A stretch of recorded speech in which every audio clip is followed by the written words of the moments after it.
तेज गुरु सरश्री द्वारा गुरु और शिष्य इनके तेज संबंधों पर प्रकाश। छठा अध्याय। गुरु क्या करता है? गुरु तुम्हें अपने जैसा ही बनाएगा। गुरु को यह अधिकार है कि वो तुम्हें अपने जैसा ही बनाए। गुरु के अलावा कोई आपको अपने जैसा बनाने का अधिकार नहीं रखता। गुरु जानता है कि वो कुछ नहीं है और आपको भी कुछ नहीं बनाएगा, नथिंग, जिससे आप अपने होने में, अपने अस्तित्व में स्थापित हो सकते हैं। वही आप समझ पाएंगे कि ईश्वर के अलावा और कुछ भी नहीं है। गुरु का संदेश सरल और सीधा है, वो तो आपको गुरु ही बनाएगा। इसका अर्थ यह हुआ कि वो अनुभव आपको भी हो जिस अनुभव में गुरु स्वयं है और गुरु ही वो अनुभव है। एक तोता काफी वर्षों से पिंजड़े में कैद था। वो अद्भुत तोता था, वो बोलता भी था। तोते को पता चला कि उसका मालिक अपने गुरु से मिलने कुछ दिनों के लिए यात्रा पर जा रहा है। तोते ने अपने मालिक से कहा, मेरा भी एक संदेश गुरु तक पहुंचा दो। उनसे कहना कि मैं वर्षों से पिंजड़े में कैद हूं, लौटने पर मुझे गुरु का संदेश बताना। मालिक ने तोते का संदेश गुरु तक पहुंचा दिया। गुरु सुनकर चुप हो गए, अपनी आंखें बंद कर ली और समाधि की अवस्था में चले गए। मालिक घर वापस लौटा। वहां पर जो घटना घटी आकर तोते को सुनाई। तोते ने जब यह सुना तो उसने भी अपनी आंखें बंद कर ली, ऐसे गिर पड़ा जैसे मर गया हो। मालिक ने तोते को पिंजड़े से बाहर निकाला, ये सोचते हुए कि शायद गुरु ने उसके संदेश का उत्तर नहीं दिया, जिस कारण तोते को गहरी चोट पहुंची हो। उस चोट के कारण उसके प्राण उड़ गए हो और वो मर गया हो। जिस वक्त तोते को पिंजड़े से बाहर निकाला गया, झट से उड़कर वो सामने पेड़ पर जा बैठा। मालिक ने तोते से पूछा, ये क्या किया? तूने तो मुझे धोखा दिया है। तुमने ऐसा अभिनय किया कि तुम मर चुके हो, मगर तुम तो उड़ गए। तोते ने उत्तर दिया, यही संदेश तुम्हारे द्वारा गुरु ने मुझे भेजा था। समाधि में चले जाओ तो समाधान मिलेगा। मैंने वही किया, इसीलिए आज मैं मुक्त हूं, आजाद हूं। गुरु का संदेश एक ही है कि उड़ान भरो, समाधि में जाओ। जब जिंदा हो तभी समाधि में जाओ, जीते जी मर जाओ, मेरे जैसे हो जाओ, बस मैं हो जाओ तेज में तेजम। वास्तविक गुरु तो तुम्हें सिखाएगा। तुम दूसरों को देखकर स्वयं को जान नहीं पाओगे, मगर तुम ऐसे हो जाओ कि दूसरे तुम्हें देखकर अपने आप को जान पाए।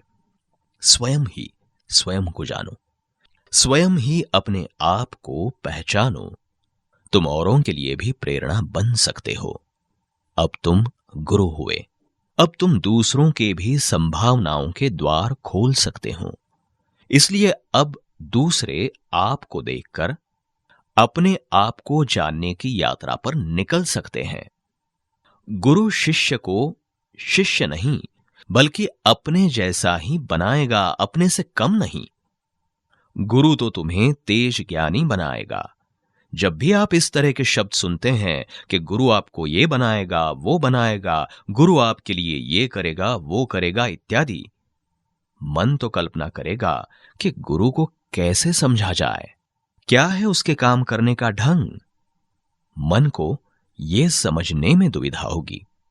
जिस तरह ईश्वर की कल्पना लोगों ने की कि कुछ विशेष चमत्कार करने वाला, इस तरह का रूप धारण कर दर्शन देने वाला ही ईश्वर है, यही गुरु के साथ भी होता है। मन यही सोचने लगता है कि मन को ही तेज ज्ञानी बनाया जाएगा और मन को ही यह ज्ञान मिलेगा। फिर एक और कल्पना करेगा कि यह कैसे होने जा रहा है, परंतु गुरु तो तुम्हें वहीं ले जाएगा जहां तुम पहले से ही हो। वो तो तुम्हारी मान्यताओं को तोड़ेगा। मान्यताओं के गिरने में क्या है बाधा? कोई नहीं। अगर गुरु पर पूर्ण विश्वास है, पूर्ण श्रद्धा है, गुरु के हर शब्द को महत्व दिया जा रहा है, तो हर शब्द तुम्हें अंतर्दृष्टि देगा और एक दिन एक यूरेका इफेक्ट, वो परम घटना घट जाएगी। तो क्या करना है? कुछ भी नहीं। आप वही हो ही जो वास्तव में आप हो। उसके लिए तो शरीर निमित्त मात्र है। जैसे आपके पास एक दर्पण मतलब आईना हो और दर्पण का एक ही लक्ष्य है कि आपको आपके होने की खबर दे, आपको अपने अस्तित्व का एहसास कराए। अब उस दर्पण की भी आंखें हो, उसकी भी अलग दुनिया हो, उन आंखों की वजह से वो भी बहुत सारी चीजें देखने लगे, फिर भी वो दर्पण मात्र आपको अपना एहसास कराए। हमारा शरीर ही हमारा दर्पण है। तुम दर्पण से अलग हो। उसी तरह गुरु और कुछ नहीं करता, मात्र तुम्हें याद दिलाता है कि तुम दर्पण नहीं हो। दर्पण तो निमित्त है, उसका उपयोग हो स्वयं को जानने के लिए, स्वयं के अनुभव के लिए, आपके मनन के लिए।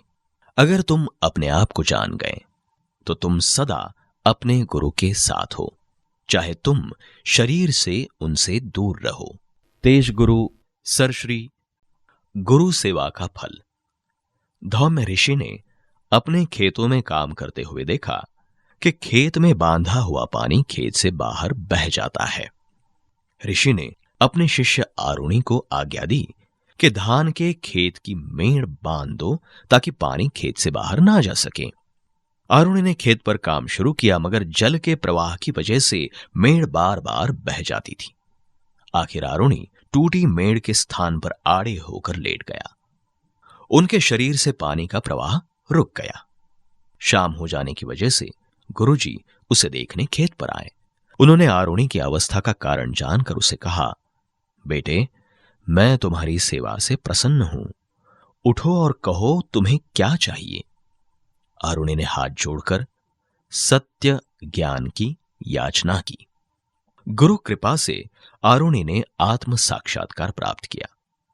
बाद में वे उद्दालक ऋषि के नाम से विख्यात हुए।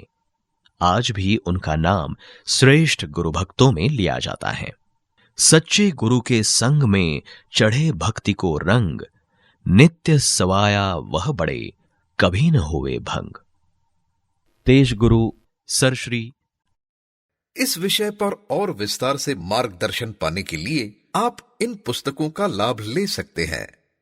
तेज ज्ञान फाउंडेशन आपके लिए लाया है एक अनमोल उपहार, हैप्पी थॉट्स मोबाइल ऐप। इस ऐप में अपने आप को विकसित करने के लिए विविध प्रोग्राम्स तथा मार्गदर्शक सामग्री उपलब्ध कराई गई है। तो आइए ज्यादा समय न गवाते हुए हैप्पी थॉट्स मोबाइल ऐप को आज ही डाउनलोड करें। तुरंत डाउनलोड करने के लिए दी गई लिंक पर क्लिक करें। अधिक जानकारी के लिए संपर्क करें। इस वीडियो को लाइक और शेयर जरूर करें। साथ ही अपने अभिप्राय हमें कमेंट करके जरूर बताएं।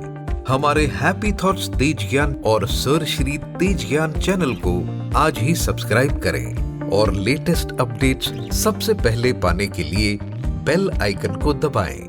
धन्यवाद।